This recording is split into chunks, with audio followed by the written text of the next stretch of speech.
Selamat pagi anak-anak sekalian. Ibu harapkan anak-anak kami dalam keadaan sehat dan juga bersemangat dalam mengikuti kembali pembelajaran kita selama 1 minggu ini, ya. Di awal minggu ini merupakan pertemuan kita yang pertama, ya.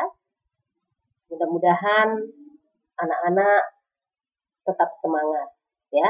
Oke, sekarang kita kembali dalam pelajaran produk kreatif dan kewirausahaan untuk kelas 11 OTKP. Anak-anak kami sekalian tentunya masih mengingat, ya, materi pembelajaran kita minggu yang lalu, ya.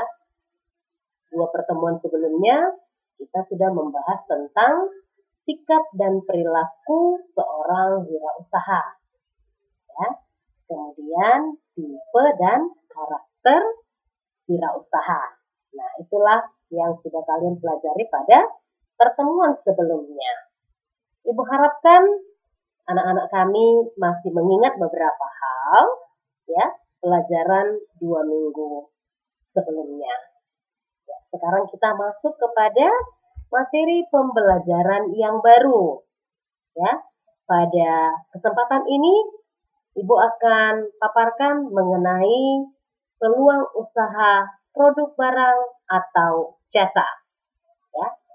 Nah, hal-hal yang akan kalian pelajari di dalam pertemuan kita saat ini, ya, ataupun dalam materi yang baru ini. Yang pertama mengenai pengertian peluang usaha, kemudian ciri-ciri peluang usaha, sumber-sumber peluang usaha, faktor-faktor keberhasilan dalam peluang usaha, faktor-faktor kegagalan dalam peluang usaha, kemudian menganalisis peluang usaha menggunakan analisis SWOT, dan pemanfaatan peluang usaha secara kreatif dan inovatif. Nah, inilah beberapa hal yang akan kalian dalami, ya, mengenai peluang usaha produk barang ataupun jasa. Anak-anak kami sekalian, ya, peluang usaha itu merupakan kesempatan yang seharusnya diambil oleh seorang wirausaha untuk mendapat keuntungan, ya. Nah, peluang itu adalah satu kesempatan. Tentunya kalau peluang itu kalian sudah mengetahui dengan jelas, ya. Peluang itu adalah kesempatan. Jadi kalau kita hubungkan dengan usaha, ya, peluang usaha itu adalah kesempatan yang seharusnya diambil oleh seorang wirausaha sehingga bisa mendatangkan keuntungan kepada si wirausaha. Nah, hal pertama yang dibutuhkan untuk memulai suatu usaha itu adalah adanya ide, ya. Ide diperoleh dari sebuah inspirasi. Inspirasi yang bagaimana? Inspirasi yang potensial, ya. Inspirasi yang potensial. Dia harus bersifat potensial. Ada potensi yang dapat dikategorikan sebagai sebuah peluang usaha yang baik, ya, berpotensi bisa mendatangkan keuntungan bagi si wirausaha. Kemudian sekarang kita masuk kepada ciri-ciri peluang usaha yang baik. Apa-apa sajakah ciri-ciri peluang usaha yang baik itu? Yang pertama, dia harus orisinil dan tidak meniru. Artinya kalau orisinil itu murni, berasal dari diri, ya, si wirausaha, ya, yang muncul dari apa yang dia lihat, apa yang dia rasakan, apa yang dia pikirkan. Jadi dia tidak meniru. Kemudian yang kedua, nah, cirinya dapat mengantisipasi perubahan persaingan di pasar dan bagaimana kebutuhan pasar. Tuh. Baru yang ketiga, sesuai dengan keinginan wirausaha. Jadi, ciri peluang usaha itu muncul dari adanya keinginan dari wirausaha. Kemudian lagi, kelayakan usaha sudah teruji. Layak enggak? Ya, layak enggak suatu peluang itu diambil? Itu melihat keadaan kan. Nah, kemudian dia kreatif dan inovatif, ya, bersifat kreatif dan merupakan satu inovasi. Inovasi itu penemuan baru, ya. Kemudian keyakinan bisa mewujudkannya. Nah, ciri dari peluang usaha yang baik itu harus ada keyakinan bahwa usaha itu bisa diwujudkan. Nah, kemudian lagi yang terakhir ya, terdapat rasa senang menjalankan usaha. Jadi tidak berasal dari sesuatu yang tidak menyenangkan. Ya, dia harus bersumber dari rasa senang. Jadi kalau seseorang senang di dalam menjalankan usaha, ya, yakinlah bahwa usahanya itu bisa sukses. Oke. Nah, sekarang kita masuk kepada sumber-sumber peluang usaha. Dari mana saja sumber-sumber peluang usaha itu bisa muncul, ya? Yang pertama, peluang usaha itu muncul dari diri sendiri, ya, dari diri sendiri.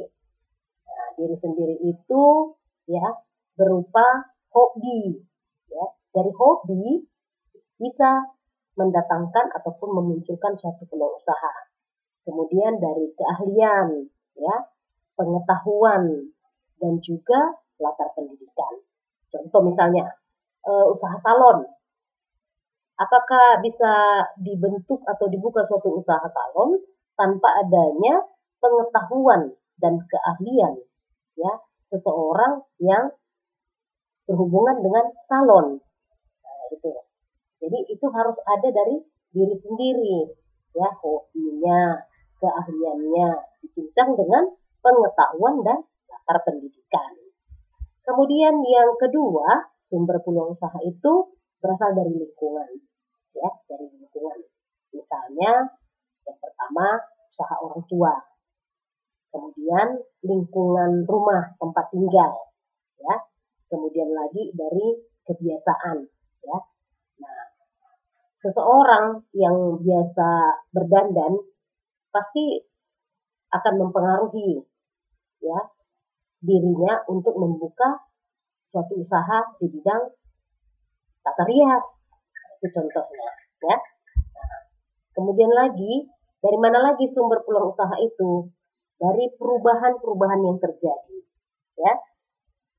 Adanya perubahan-perubahan di suatu lingkungan misalnya, ya, bisa menjadi satu sumber peluang usaha.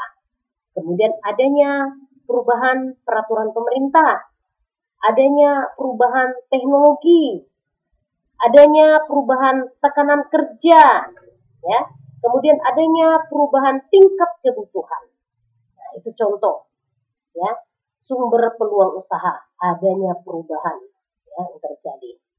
Kemudian yang berikutnya perubahan dari konsumen. Kadang-kadang konsumen bisa juga bosan dengan suatu produk tertentu. Ya, makanya seorang wirausaha harus mengembangkan, ya, membuat kreasi baru dan inovasi baru dari usaha yang dia rintis, sehingga usahanya itu tidak berjalan di tempat, tetapi terus berkembang dan berkembang, ya. Oke. Nah, sampai di sini Ibu harapkan anak-anak sudah dapat memahami, ya, tentang bagaimana melihat sebuah peluang usaha, baik itu berupa produk ataupun jasa, ya, baik itu berupa produk atau jasa. Nah, sekarang yang menjadi tugas anak-anak kami, ya, yang pertama, Ibu harapkan anak-anak membuat rangkuman catatan berdasarkan materi yang sudah Ibu paparkan tadi. Kalian tentunya kan sudah ada buku, ya, ada buku paket. Kamu ikutkan di buku paket itu, ya, buat rangkuman catatannya. Kemudian hasilnya nanti kamu WA-kan ke nomor WA Ibu. Nah, yang kedua, ada beberapa soal esai yang harus kamu jawab di aplikasi